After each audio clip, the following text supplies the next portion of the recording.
Hi, everyone. I'm Caitlin Huey-Burns in for Elaine Quijano tonight. Thank you for joining us. On the heels of missing a July 4th vaccination goal, President Biden is calling on the youngest eligible Americans to step up and get their shots.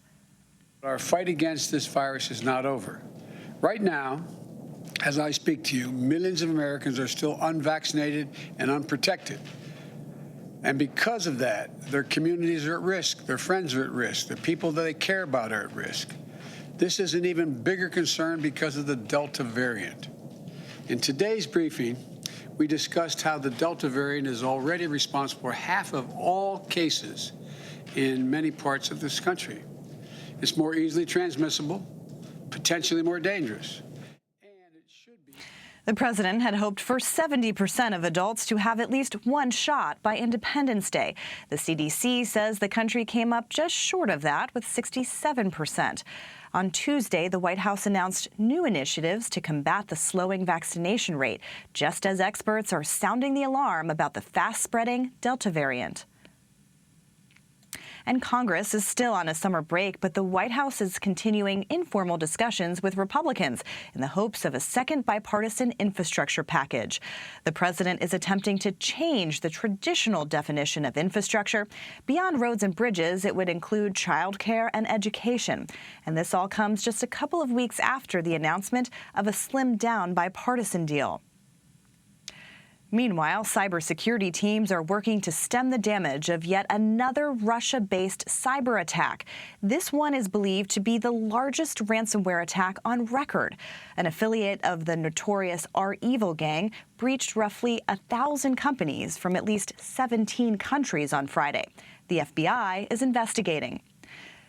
The Bureau is also pursuing hundreds of cases related to the January 6th insurrection. That comes in addition to several hundred who have already been charged. We'll have more on where that investigation stands momentarily. And the Pentagon is continuing its withdrawal of U.S. troops from Afghanistan. The Taliban is taking control of areas almost as quickly as American forces leave. The plan was set into motion under President Trump, but enacted by President Biden. It's becoming somewhat of a liability for this White House. So for more, let's bring in Zeke Miller and Sarah Mucha. Zeke is a CBSN political contributor and White House reporter for the Associated Press, and Sarah is politics reporter for Axios. Thank you so much for joining us. We appreciate your time. Zeke, I want to start with you at the White House because this administration is already facing criticism over a range of issues. You have the rising Delta variant amidst the vaccine hesitancy. You have these infrastructure negotiations, Afghan troop withdrawal, and, of course, rising gas prices on top of it all. Does it seem at this point that the administration is more on defense or offense? I think that's a really difficult question to answer just right now, Caitlin. I think that right now we're sort of seeing this bit of a crossroads moment for the White House. As you mentioned, these currents of concern when it comes to COVID-19 resurging in some areas where there aren't enough people who are fully vaccinated. The lingering efforts to try to to continue this nationwide campaign to get people vaccinated when there's clearly a significant drop-off in demand. There's the Afghanistan withdrawal and these infrastructure talks. There's certainly, it is the most challenging point yet for the administration because of the very challenges on so many different fronts. At the same time, the president is going to hit the road tomorrow to go to Chicago to Illinois to talk about the Chicago area to talk about infrastructure reform and that broader package you're talking to sort of redefine what infrastructure is. For the White House, they view that as going on offense and going into a competitive district and trying to speak directly to voters. So there's a lot of things happening here at once. It'd be interesting to see which one wins the day. Certainly some moments of concern. This is probably one of the most perilous points yet for the Biden administration since taking office, though. And Sarah, I want to ask you a little bit more about infrastructure because, as I mentioned, it has been 2 weeks since the president announced that big bipartisan infrastructure deal, which made some big headlines. So from your reporting, how are the respective sides doing at this point in trying to sell this bipartisan deal to the rest of their members? A lot of that negotiation so far has been happening, and communication has been happening behind the scenes. that's been lawmakers, while Congress has been out on the Hill. Right now we're seeing the president sort of turn his focus away from that bipartisan deal and to go to the unilateral Democratic proposal, that reconciliation package, that broader redefinition of what is infrastructure. It's almost as though folks over here at the White House, and there does seem to be an element of that, they believe that there is enough momentum now behind that bipartisan deal to get it across the finish line without a whole massive amount of sales efforts, as long as they can keep that reconciliation package on track as well. And Sarah, we're still in congressional recess and Congress hasn't returned for a little bit, but do you know about how these members are trying to negotiate behind the scenes? There seems to be still a lot of selling to do among members of Congress, even though they struck this deal, presumably, with the president. Any indication on where those conversations are going? That is an evergreen question. I think right now the biggest sticking point is on those pay-fors. How is this bill going to be paid for in the long run, right? The Republican members do not want to tax wealthy people and corporations, but President Biden also promised on the campaign trail, and the White House and the administration is sticking to it, that they're not going to tax folks who make over $400,000, so or under $400,000 rather. So, there is some talk, about reallocation of COVID funds. Some people have said that they can make some money by selling oil, but the bottom line is right now, this is a difficult question to answer, and they're stuck on how they're going to pay for it. There's just such a wide difference of opinion between the parties on this really critical part of the infrastructure framework. Yeah, as much as this conversation has shifted over the past couple of months, it does seem that the sticking point remains how to actually pay for it, which is always a dogging issue for members of Congress.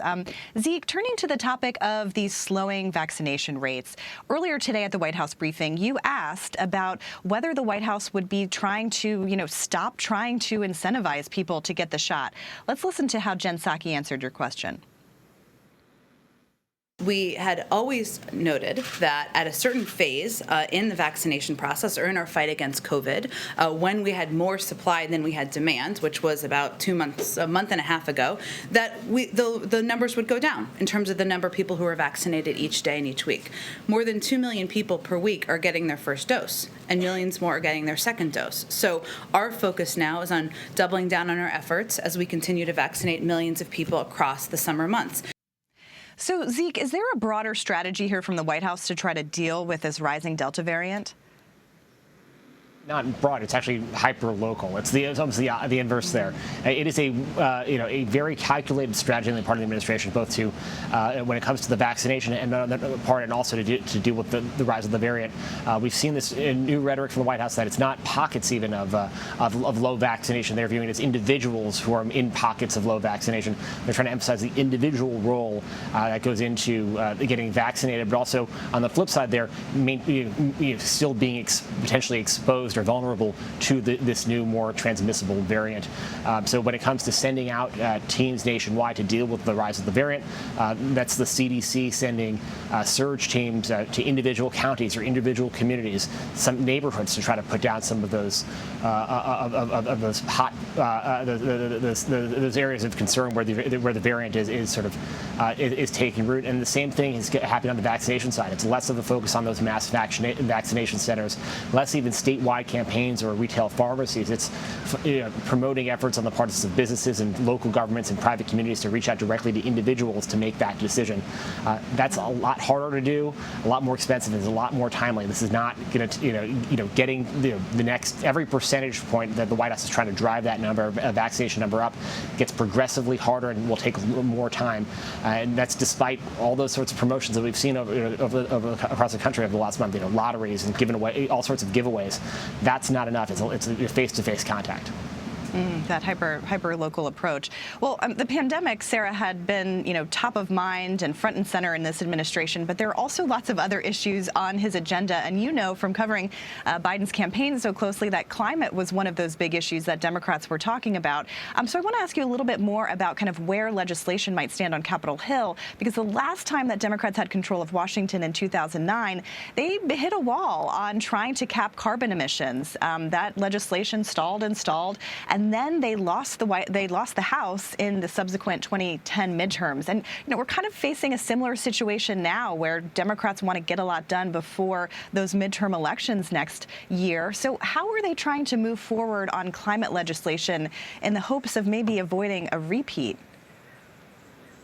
Yeah, that's a really good point. This is crunch time ahead of those midterms, where there's a very good chance that they could lose the House. So while they have control of both sides of Pennsylvania Avenue, I think what we're seeing right now is there is some action that they can hold on to in this bipartisan infrastructure bill, right? There's, I think, $73 billion toward an electric grid overhaul, $7.5 billion toward electric vehicle infrastructure. But some Democrats are saying, that's not enough. We need to do more while we are in power. And what that's going to look like is this reconciliation bill. They're hoping to transfer all of the things that they can't get into that infrastructure package that Republicans definitely won't agree on, and put it into the reconciliation bill. That being said, though, they need to get all 50 Democrats on board to do those more aggressive, progressive measures. And that includes members like Senator Joe Manchin, who represents West Virginia, which is a fossil fuel heavy state. And so they're likely not going to get as far as some Democrats, like Senator Ed Markey, who's been a champion of climate change policy since he began in the Senate. They're likely not going to get as far as they hope, but there is a chance that in that reconciliation package, they'll likely get to a little further than they will in that bipartisan bill that is going to require both Republicans and Democratic support. That's such a good reminder, Sarah, that Democrats still have to keep their caucus together through all of this. Zeke, I want to talk a little bit more about cybersecurity, because we saw that ransom attack over the weekend with potential Russian involvement. And I know that was a big topic at the briefing today as well. So what's your sense of what the federal government is trying to do to protect these American companies against these types of attacks? First, this is a really important challenge for the White House to articulate. What exactly is the role of the federal government when it comes to protecting businesses or the public writ large from cybersecurity? It's the analog, if cyberspace is the new battle space, of domain of sort of modern warfare. This isn't. Is it equivalent to a physical assault on the United States homeland or a terrorist attack, where it's the responsibility of the federal government to protect its citizens, or is there a sort of a personal responsibility and accountability on the part of, in a lot of cases, large multinational corporations or even smaller businesses, critical infrastructure sites, and like for them to take on their own level of responsibility to prevent those sorts of attacks? And where's the share of the resource there? We have seen, as these ransomware attacks and other cyber threats escalated over the last several years, an increasing role on the part of the federal government, Congress charging the White House and then the federal government broadly to take on a more active role in defending the homeland from these sorts of threats. But when you talk to folks in the White House, they'll sort of acknowledge there's only so much the federal government can do alone. It can't protect every one of those computer systems the way it can protect a border, and that's an evolving challenge for the White House. It's one that won't be solved overnight, certainly, and it's going to take a lot of rethinking for how the federal government interfaces with private businesses, with state and local governments, with international partners, particularly to deal with this sort of threat that is so multidimensional and it sort of hits so many different facets of American life. Yeah, and raises a question, too, of Biden's relationship with Putin and what can come from that in light of these attacks. Sarah, back to the Capitol for a second. Senate Minority Leader Mitch McConnell gave a really interesting interview in The Atlantic recently where he said, quote, I'll read you a part, that although he and President Biden are friends, they actually haven't spoken much as of late. He said the only reason we haven't had much of a conversation this year is because Joe has decided to go hard left. If he were ever to shift shift to a more centrist position, I'd expect we'd be talking more. So, Sarah, is hard left a fair assessment of the Biden administration at this point? I think that's for Mitch McConnell to decide. That's his view, obviously. I think what's really interesting about that dynamic, though, is that, as you know, President Biden on the campaign trail sold himself as the only person, or maybe the best person, to reach across party lines, to forge those relationships or continue those relationships. Obviously, he has known Senator McConnell for quite some time because he also spent a significant portion of his career in the Senate. Now, Biden has, to some extent, been able to forge those relationships. Obviously, we saw that bipartisan infrastructure bill. He hosted both Democrats and Republicans at the White House. They came out with this bill, but that will only go so far when the minority leader has prided himself on being an obstructionist. I think in that same Atlantic article, he talks about how he used to joke that he called himself the Grim Reaper because he killed Democrats' agenda time and time again. And so I think the bottom line here is, Biden is able to reach across the aisle, but it will only go as far as he's willing to be received. And I don't know if it would really matter to Mitch McConnell whether or not Biden was going a hard left or whether he was centrist. I think that's his talking point, because politically, at the end of the day, it really doesn't benefit him that much to speak to the president in his eyes and for, the agenda that he has set forth for himself. Yeah, that's a really good point, especially ahead of those critical midterm elections where Mitch McConnell is trying to win back the Senate for Republicans. Well, Zeke Miller and Sarah Mucha, thank you so much for your reporting and sharing it with us today. Thanks.